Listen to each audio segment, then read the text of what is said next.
ಅದೇ ಥರ ನಮ್ಮ ಫ್ರೆಂಡ್ಸ್ ಗ್ರೂಪಲ್ಲಿ ದಿಪ್ತಾರ್ಕ ಅಂತ ಅವನು ಐ ಹ್ಯಾಂಡಲ್ ದಿಸ್ ಗೈಸ್ ಮುಂದೆ ಬಂದು, sir we are all waiting for cab.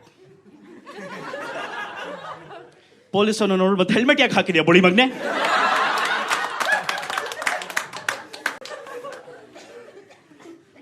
Safety sir.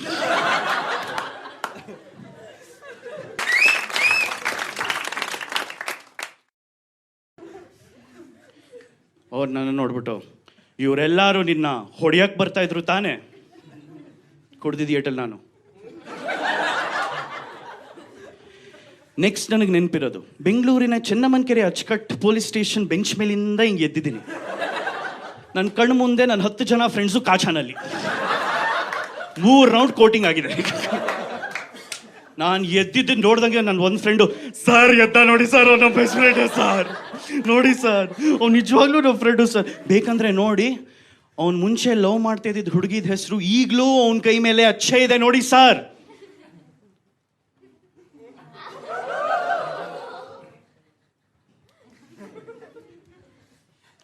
ಯಾವಾಗಲೂ ಈ ಪಾಯಿಂಟ್ ಆಫ್ ದ ಶೋ ನಂಗೆ ತುಂಬ ಇಷ್ಟ ಆಗುತ್ತೆ.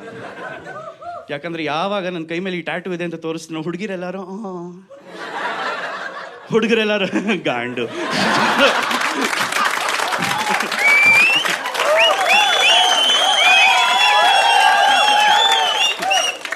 ಬೇಕಾಗಿತ್ತಾ ಇವೆಲ್ಲ? ಇದೆ. ಪೊಲೀಸವ್ರು ನನ್ನ ಹತ್ರ ಬಂದ್ಬಿಟ್ಟು, ಏನಪ್ಪಾ ಲವರ್ ಬಾಯ್, ಲವ್ ಫೇಲಿಯರಾ? ಚಿಕ್ಕ ಮುಚ್ಕೊಂಡು ಹೋಗ್ಬೇಕಾಗಿತ್ತಾನೆ. ಇನ್ನೂ ಇಳ್ದಿಲ್ಲ ನಾನು. ಲವ್ ಅಂದ್ರೆ ಏನು ಸರ್? ಲವ್ ಅಂದ್ರೆ ಪ್ರೀತಿ, ಪ್ರೀತಿ ಅಂದ್ರೆ ಬದುಕು ಸರ್. ನಮ್ಮ ಬದುಕನ್ನ ಸೈಡಲ್ಲಿ ಇಟ್ಬಿಟ್ಟು ಬೇರೆಯವ್ರ ಬದುಕೆ ನಮ್ಮ ಬದುಕು ಅಂತ ಅನ್ಕೊಳ್ಳೋದು, ಅದೇ ಅಲ್ವಾ ಸರ್ ಪ್ರೀತಿ? ಅದೇ ಅಲ್ವಾ ಸರ್ ಲವ್? ಒಂದು ವಾಂಚ್ದ ಕಪಾಳಕ್ಕೆ ಹೊಡಿಲಿಲ್ಲ, ವ್ಯತ್ಯಾಸ ಇದೆ. ಇವಾಗ ಜೀಸಸ್ ಒಂದು ಮಾತು ಹೇಳಿದ್ದಾರೆ ಗೊತ್ತಾ? ಯಾರಾದ್ರೂ ಒಂದು ಕಪಾಳಕ್ಕೆ ಹೊಡೆದ್ರೆ ಇನ್ನೊಂದು ಕಪಾಳ ತೋರಿಸ್ಬೇಕು ಅಂತ. ಯಾಕಂದ್ರೆ ನನಗನ್ಸುತ್ತೆ ಜೀಸಸ್ನ ಯಾರು ವಾಂಚಿರ್ಲಿಲ್ಲ ಅಂತ. ವಾಂಚಿಸ್ಕೊಂಡಿರೋರು ಯಾವತ್ತೂ ಈ ಮಾತನ್ನು ಹೇಳಲ್ಲ. ಒಂದು ವಾಂಚ್ದ ಹೊಡೆದಿದ್ದು ಏಟಕ್ಕೆ 360 ಡಿಗ್ರಿ ಟರ್ನ್ ಆಗ್ಬಿಟ್ಟು, ಲವ್ ಫೇಲಿಯರೇ ಸಾರ್, ಬಿಟ್ಬಿಡಿ ಸಾರ್. ಈಗಲೂ ನೀವು ಚೆನ್ನಮ್ಮನಕೆರೆ ಅಚ್ಚುಕಟ್ಟು ನಗರ್ ಪೊಲೀಸ್ ಸ್ಟೇಷನ್ಗೆ ಹೋದ್ರೆ, ಅಲ್ಲಿ ಬುಲೆಟಿನ್ ಬೋರ್ಡ್ ಮೇಲೆ ನನ್ನ ಫೋಟೋ ಇದೆ, ಅದ್ರ ಕೆಳಗೆ ಲವರ್ ಬಾಯ್.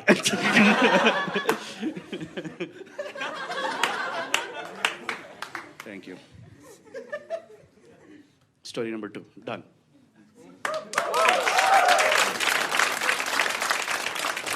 Last story. ಓಕೆ, ಏನಂದರೆ ಒಂದಿನ ಯದ್ವಾತತ್ವ ಕುಡಿದ್ಬಿಟ್ಟೆ. ನೆಕ್ಸ್ಟ್ ಡೇ ಮಾರ್ನಿಂಗ್ ಹೇಳ್ತೀನಿ, ಬೆನ್ನಲ್ಲಿ ವಿಪರೀತವಾದ ನೋವು, ತಡೆಯಲಾರದಷ್ಟು ನೋವು ಆಯಿತಾ. ಸಡನ್ ನಾನು ನಮ್ಮ ಅಪ್ಪಂಗೆ ಹೇಳಿದೆ. ಅವ್ರು ನನ್ನ ಹಾಸ್ಪಿಟ್ಲಿಗೆ ಕರ್ಕೊಂಡು ಹೋದ್ರು, ಫುಲ್ ಎಲ್ಲ ಟೆಸ್ಟ್ ಎಲ್ಲ ಮಾಡಿಸಿದ್ರು. ಆ ಡಾಕ್ಟರ್ಗೆ ರಿಸಲ್ಟ್ಸ್ ಬಂತಲ್ಲ, ಆ ಡಾಕ್ಟರ್ ನನ್ನ ಹತ್ರ ಬಂದು ಮಾತಾಡೋಕ್ಕೆ ಬಂದ. ಅವ್ನು ಎನರ್ಜಿ ನೋಡಿ ನನಗೂ ಒಂದು ಸ್ವಲ್ಪ ಎನರ್ಜಿ ಬಂದ್ಬಿಡ್ತು. ಅವ್ನು ನೋಡು ಸರ್, ನಿಮ್ಮನ್ನು ಇಮಿಡಿಯೇಟಾಗಿ ಐಸಿಗೆ ಅಡ್ಮಿಟ್ ಮಾಡಬೇಕು ಸರ್. ನಾನು ಓಕೆ ಸರ್, ಮಾಡಿ ಸರ್. ಆದರೆ ಹಾಸ್ಪಿಟ್ಲ್ ICUನಲ್ಲಿ ಬೆಡ್ಡೇ ಇಲ್ಲ ಸರ್. ಮತ್ತೇನು ಮಾಡೋದು? ಪೋಸ್ಟ್ ಕೋವಿಡ್ ICU ಅಂತ ಒಂದಿದೆ, ಅಲ್ಲಿ ನಿನ್ನನ್ನು ಅಡ್ಮಿಟ್ ಮಾಡ್ಬೋದು ಅಂತ ಅಂದರು. ಅಲ್ಲಿ ಅಡ್ಮಿಟ್ ಮಾಡಿದ್ರು. ಪೋಸ್ಟ್ ಕೋವಿಡ್ ICU ಹೋದಾಗ ನಂಗೆ ಗೊತ್ತಾಯಿತು, ಅಲ್ಲಿ 30 ವರ್ಷದ ಹುಡುಗ ಇದ್ದೋ ನಾನು ಒಬ್ಬನೇ, ಇನ್ನು ಮಿಕ್ಕಿದ ಎಲ್ಲರೂ 80+. ಪಾಪ ಕೋವಿಡಿಂದ ರಿಕವರ್ ಆಗ್ತಾ ಇದ್ದಾರೆ.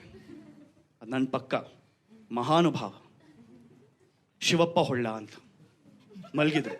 ಏನೂ ಮಾತಾಡ್ದಿಲ್ಲ. ಬಟ್ ಸಡನ್ನಾಗಿ ದಿಢೀರ್ ಅಂತ ಮಲಗಿದ್ದವರು ಒಂದಿನ ಎದ್ಬಿಟ್ಟು, I would like to declare in front of the honourable Supreme Court. ಎಲ್ಲರೂ ತಿರುಗಿ ನೋಡ್ತೀವಿ, ಏನಾಯಿತು ಗುರು ಇವನಿಗೆ? I would like to declare in front of the Honorable Supreme Court on behalf of Raghava and Sons that you've no, ಅಂದ್ಬಿಟ್ಟು ನನ್ನನ್ನು ತೋರಿಸ್ಬಿಟ್ಟು, you've no ಗಾಂಡು.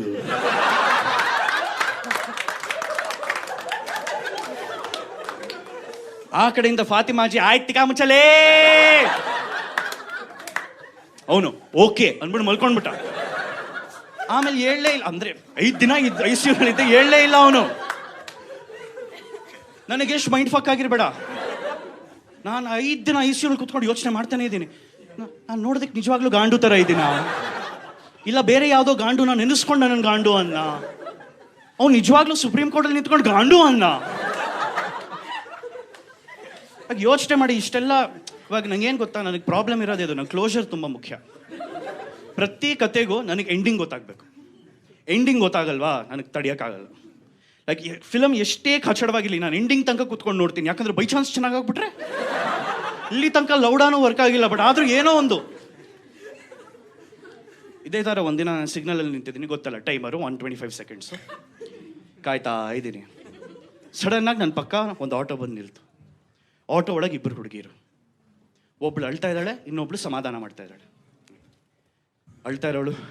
ಆಮೇಲೆ ನಾನು ಅವ್ನಿಗೆ ಫೋನ್ ಮಾಡಿ ಹೇಳಿದೆ ನಮ್ಮ ಮನೆಯಲ್ಲಿ ಅಪ್ಪ ಅಮ್ಮ ಇಲ್ಲ ಅಂತ. ಅವ್ನು ದಿಢೀರಂತ ಪ್ರತ್ಯಕ್ಷ ಆಗ್ಬಿಟ್ಟ. ಆಮೇಲೆ ಅವ್ನು ನನಗೆ ಇಲ್ಲಿ ಮುತ್ಕೊಡಕ್ಕೆ ಸ್ಟಾರ್ಟ್ ಮಾಡ್ದ. ನಾನು ಬೈಕಲ್ಲಿ ಕೂತಿದ್ದವನು, ಬರಲಿ ಅವಳು. ಆಮೇಲೆ ಅವ್ನು ನನ್ನ ಎತ್ಕೊಂಡು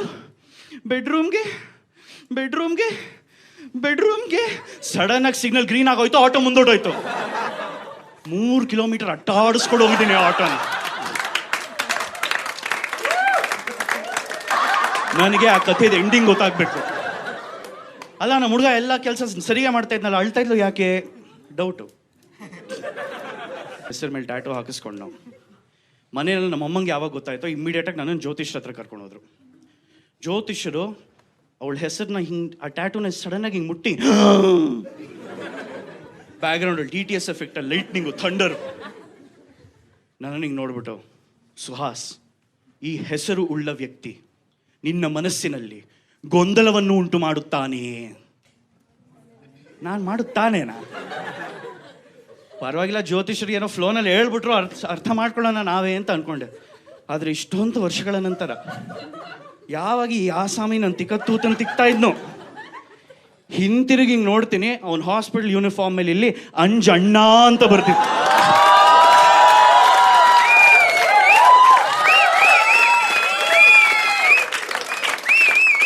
ಓ ನಕ್ಕನಿ ಟೈಪೋನಾ? Thank you so much ladies and gentlemen. That's been my time.